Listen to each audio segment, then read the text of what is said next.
Ya se mira el horizonte, compañeros zapatistas, nuestra lucha va a marcar. Teníamos claro no participar, no estar en las corporaciones. Veíamos cómo estaban sufriendo algunos de los grupos que pertenecían a las corporaciones.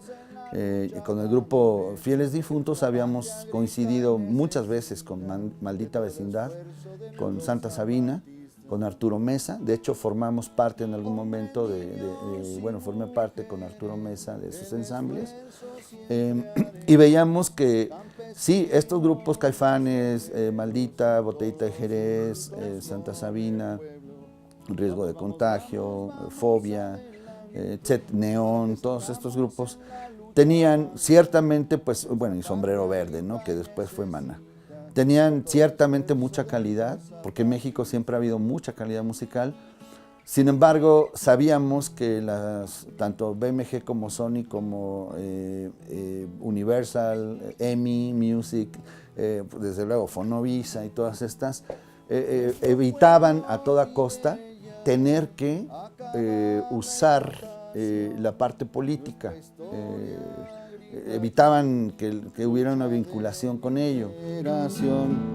Vamos, vamos, vamos, vamos adelante para que salgamos en la... Cuando llegó en 94, nos dimos cuenta de que rockstars y gente desconocida tenemos que trabajar en conjunto, y fue un proceso que duró un tiempo, pero sí se pudo.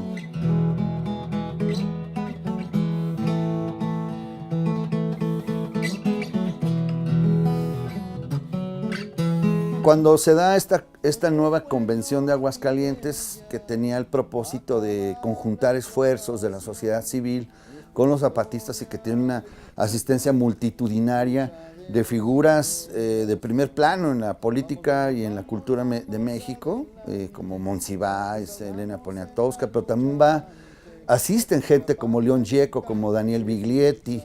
Empieza a haber toda esta vinculación de otros músicos de otras latitudes, que les interesa mucho el proceso de esta en particular rebelión. También podría ser llamada no solo una revuelta, sino una rebelión más que una revolución en el sentido tradicional del término, es decir, aquel que impone una vanguardia revolucionaria y después a ver qué pasa con los muertos, ¿no? Sino más bien es una rebelión organizada a la que invitan a la gente a tratarle de dar forma. Eso es algo que nos encantó realmente del zapatismo, porque nuestra patria grita y necesita de todo el esfuerzo de los zapatistas.